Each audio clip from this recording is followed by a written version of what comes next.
Pernahkah kamu membayangkan, sebuah pasar tradisional bisa jadi medan pertempuran antara kebenaran dan ketakutan? Ini bukan kisah fiksi. Ini adalah cerita tentang keberanian, tentang seorang pria bernama Deddy Mulyadi, yang memilih berdiri ketika yang lain memilih diam. Tapi sebelum kita mulai, jangan lupa untuk klik tombol subscribe, nyalakan lonceng notifikasimu, dan kalau kamu suka konten seperti ini, klik like ya. Dan di akhir video nanti, aku mau tahu pendapatmu. Apa kamu berani melawan kalau jadi warga pasar itu? Tulis di kolom komentar. Pagi selalu datang sama di pasar Subang. Matahari naik pelan-pelan di atas seng berkarat. Sinarnya menyelinap malu-malu di antara bau amis ikan dan keringat pedagang. Tapi pagi hari itu, ada sesuatu yang berbeda. Bukan soal cuaca, bukan juga harga cabai yang melonjak. Ada semacam rasa berat yang menggantung di udara, seperti bisikan kegelisahan yang tak diucapkan, namun semua orang bisa merasakannya. Pasar itu bukan lagi tempat hidup yang meriah. Ia berubah jadi medan ketakutan, ladang pungli yang dikeringkan dari harapan. Di bawah kolong atap tua, para pedagang menggigit bibir menahan resah. Mereka tak lagi bisa berdagang dengan damai. Setiap lapak, setiap sudut, setiap gerobak sayur, kini harus menyumbang uang keamanan pada mereka yang tidak pernah menawarkan rasa aman. Namanya Gendon. Sosok tinggi besar, kulit gelap terbakar matahari, mengenakan jaket kulit meski cuaca panas. Dia bukan preman biasa. Dia adalah bayangan yang menghantui pasar. Sosok yang bahkan polisi pun malas berurusan dengannya. Tidak ada yang berani menolak saat ia mengulurkan tangan. Tidak ada yang berani bertanya, untuk apa uang itu dikumpulkan? Karena mereka tahu jawabannya hanya dua, dibungkam atau dihajar.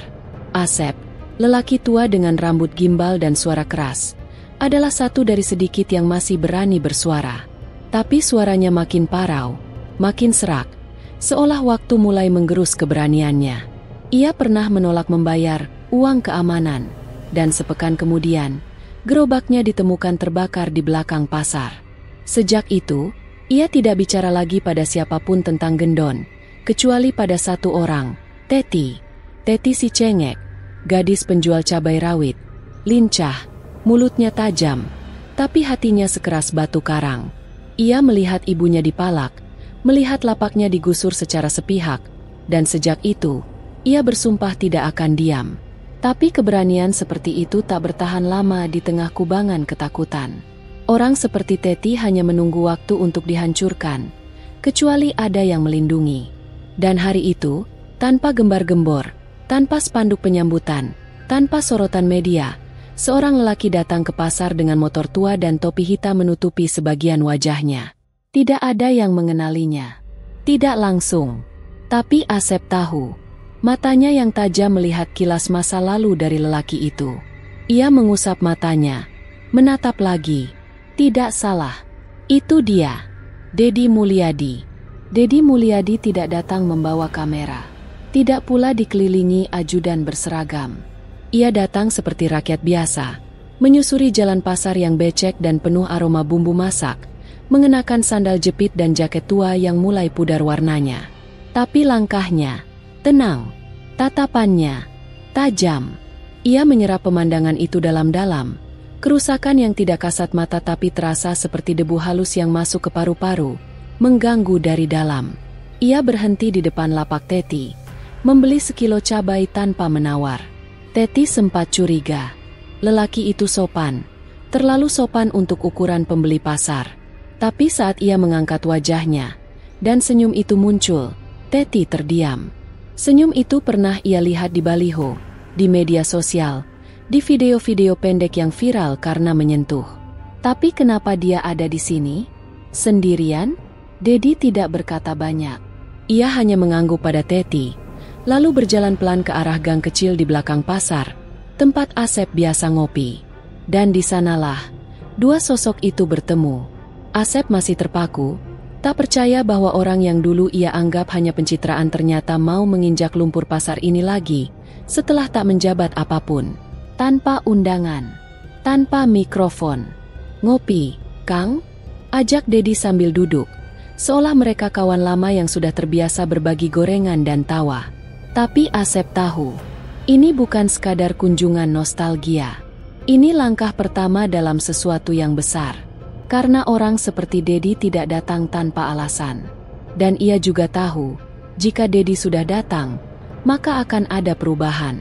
Tapi perubahan itu tidak pernah datang tanpa pertarungan. Di sisi lain pasar, Gendon sudah mendengar kabar. Ada yang aneh hari ini, begitu kata anak buahnya. Wajah Gendon berubah muram. Ia bukan orang bodoh. Ia tahu, jika Dedi turun langsung ke jalanan, berarti sesuatu yang besar sedang disiapkan. Langit siang semakin terik, tapi ketegangan itu mulai mengkristal. Pasar seperti menahan napas. Tidak tahu harus berharap atau takut. Karena saat harapan muncul, biasanya kekecewaan mengikuti dari belakang, dengan taring lebih tajam dari preman manapun. Tapi Dedi tidak datang untuk memberi harapan. Ia datang untuk menuntut pertanggungjawaban. Dan ia tahu, dalam pasar yang sudah lama dilukai, keadilan tidak akan datang dari atas panggung. Ia harus dibangun dari tanah, dari lumpur, dari lapak-lapak yang tak pernah berhenti berteriak diam. Pasar Subang bukan hanya tempat jual beli. Ia adalah panggung sunyi di mana banyak kisah ditelan sepi, di mana keadilan ditukar dengan keheningan, dan keberanian dibayar mahal dengan luka. Maka ketika Dedi Mulyadi muncul tanpa aba-aba, banyak mata diam-diam mulai mengawasinya, bukan hanya mata pedagang, tetapi juga mata-mata gelap yang mengabdi pada bayangan bernama Gendon. Gendon tidak pernah meremehkan musuh. Ia bukan preman ugal-ugalan. Ia membangun kekuasaannya dengan sistem. Setiap lapak punya kode, setiap gerak punya laporan. Maka dalam hitungan jam, ia sudah tahu letak posisi Dedi Mulyadi. Ia tahu Dedi membeli cabai dari Teti. Ia tahu Dedi duduk ngopi dengan Asep. Dan itu cukup membuat alarm dalam dirinya berdentang. Ia tidak bisa langsung menyerang. Terlalu banyak mata. Terlalu besar nama. Tapi ia juga tak bisa diam. Karena di dunia seperti miliknya, diam berarti kalah. Maka ia kirim 2 anak buah untuk mengintai, berbaur dalam kerumunan, menyaru sebagai pembeli, tukang parkir, bahkan pemulung. Mereka mencatat, mendengar, dan melaporkan. Teti merasakannya lebih dulu. Nalurinya tajam, terbentuk dari tahun-tahun jadi sasaran penindasan. Ia lihat 2 orang asing berdiri terlalu lama di sudut pasar tanpa belanja. Pandangan mereka tidak fokus ke barang dagangan, tapi ke satu titik, Dedi.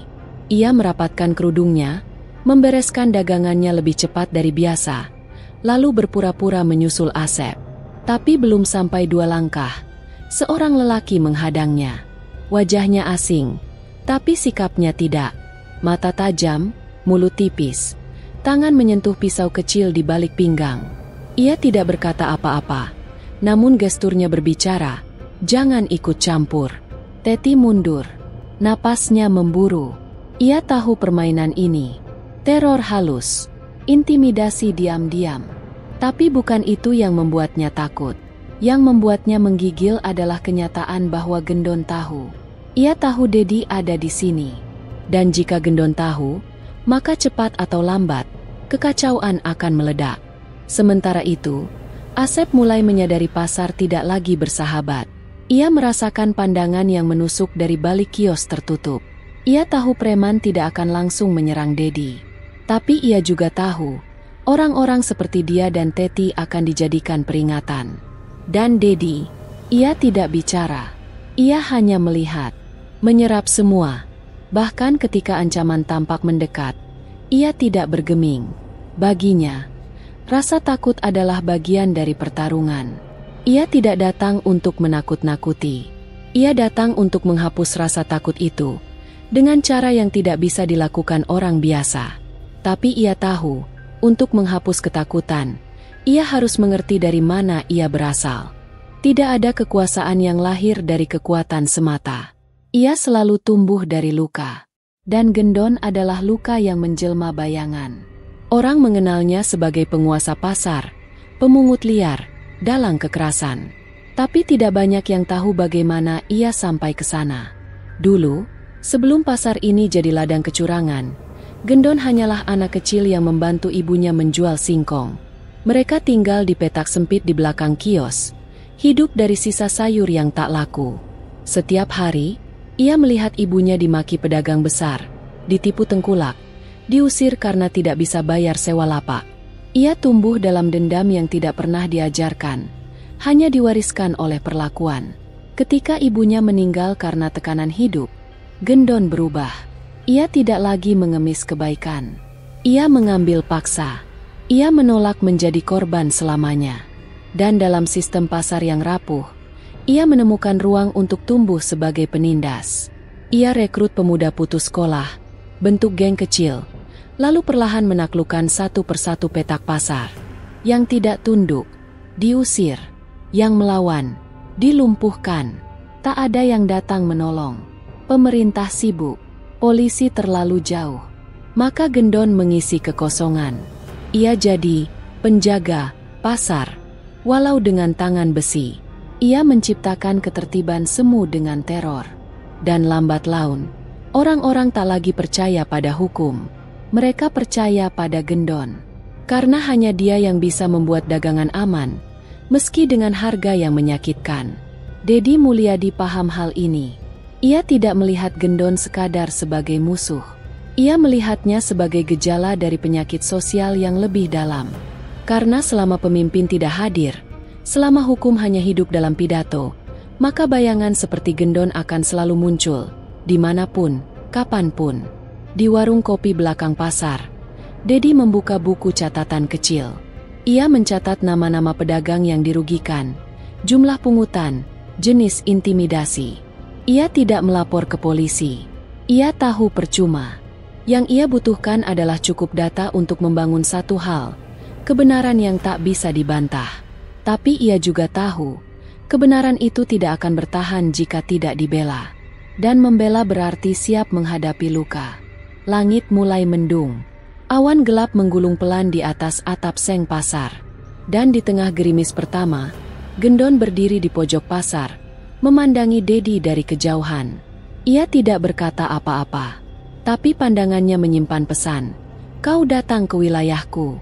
Bersiaplah, ini belum apa-apa. Dan Dedi pun mengerti, hari-hari tenang telah habis. Pagi itu, Dedi kembali ke pasar.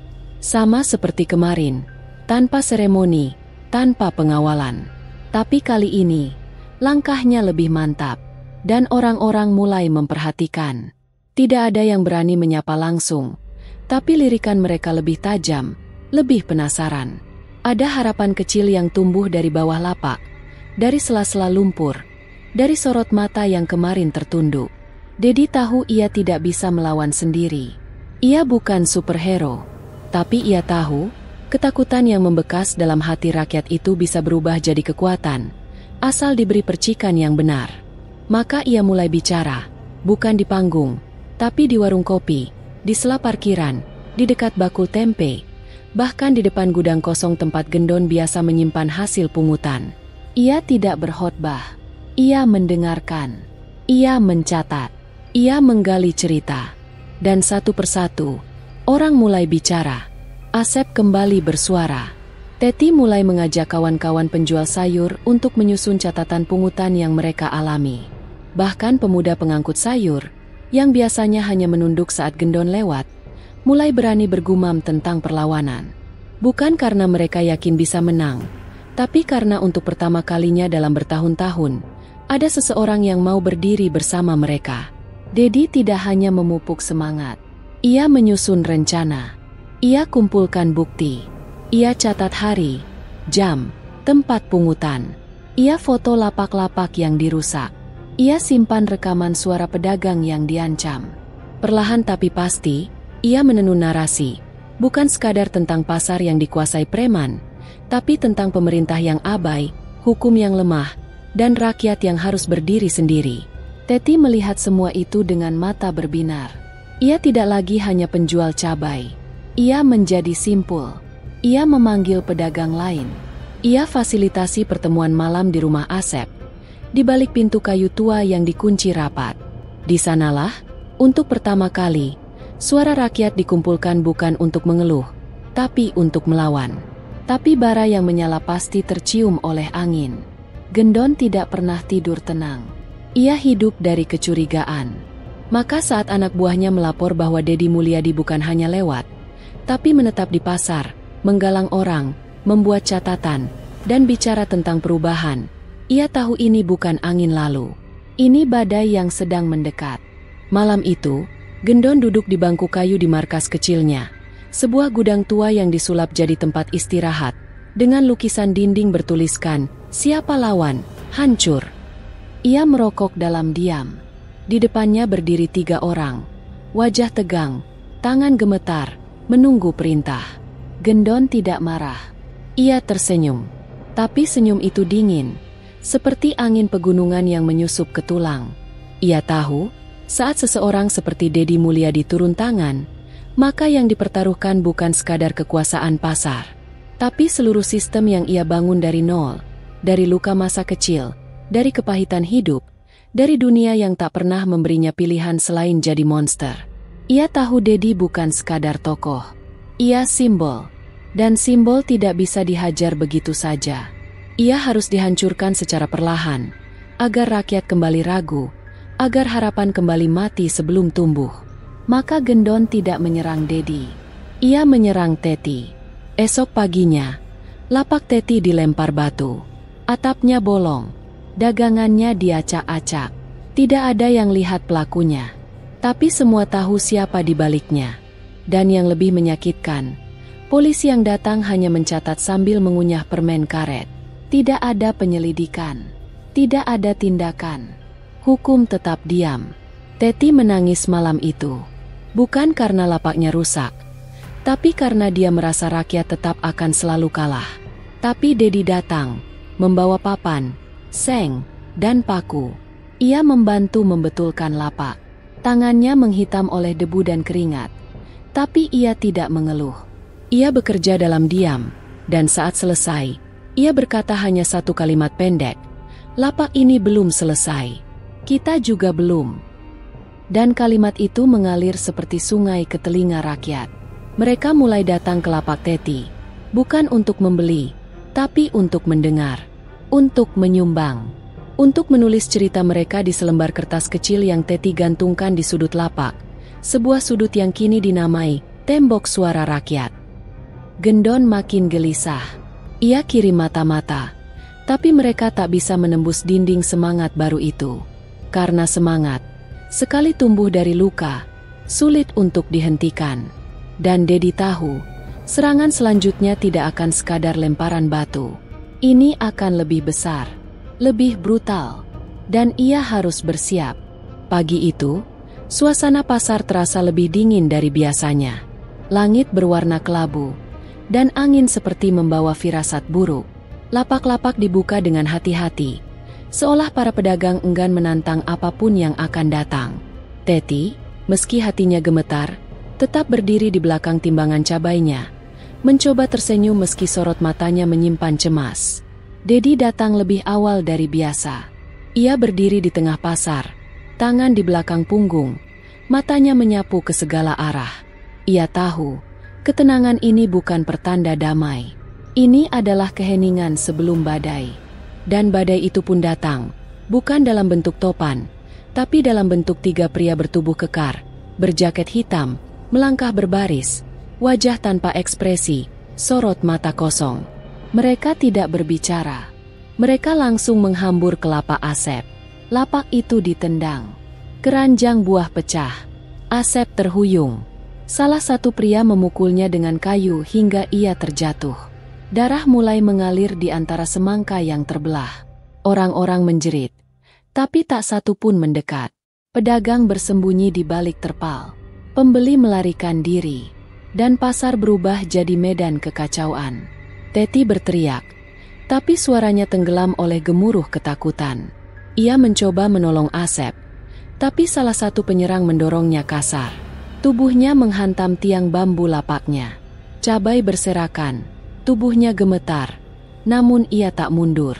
Saat itulah Dedi melangkah maju. Ia tidak berteriak, tidak memukul. Ia hanya berdiri di antara Asep dan para penyerang. Tubuhnya tegak, wajahnya tenang. Para penyerang berhenti.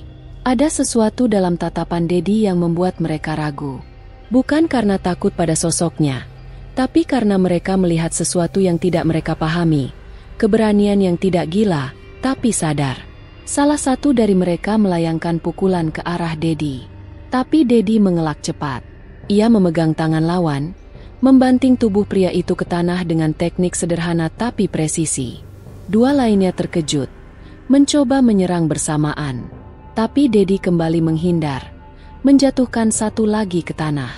Yang terakhir mundur, ragu, dan akhirnya melarikan diri.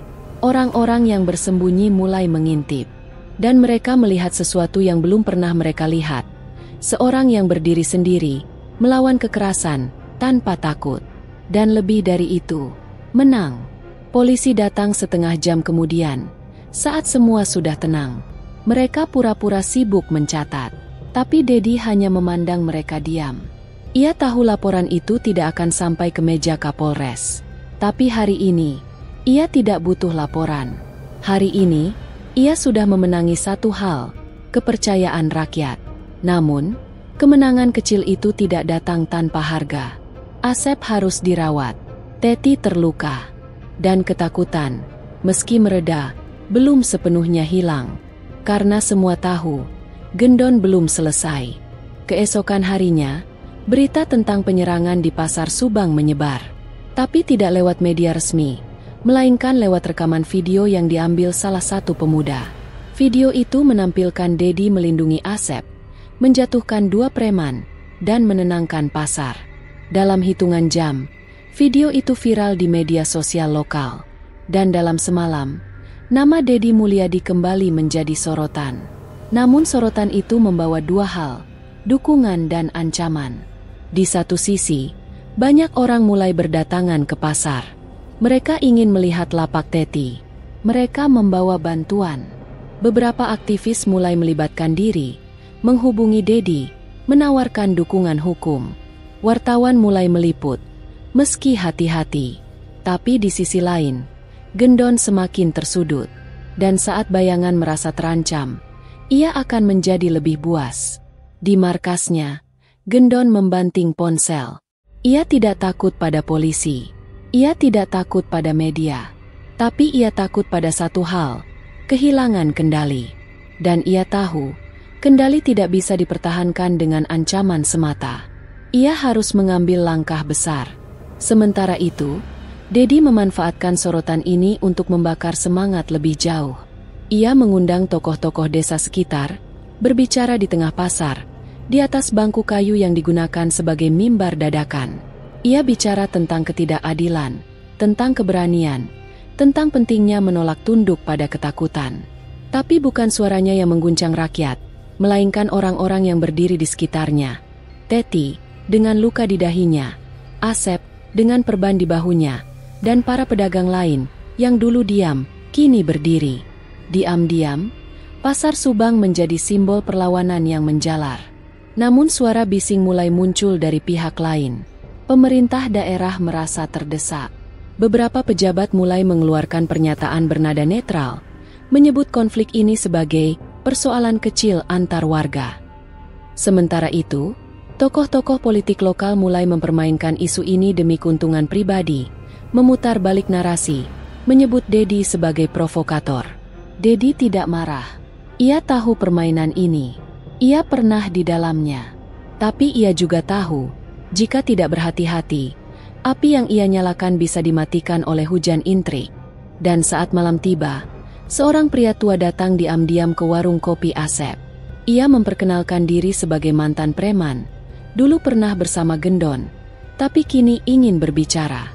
Ia membawa satu pesan. Gendon tidak akan tinggal diam. Ia sudah memanggil orang luar. Yang datang besok, bukan sekadar preman. Mereka pembakar, pemecah. Kau harus bersiap. Dedi menyimak tanpa mengangguk. Tapi dalam hatinya, ia tahu, ini bukan lagi tentang pasar. Ini sudah menjadi tentang siapa yang menguasai kebenaran.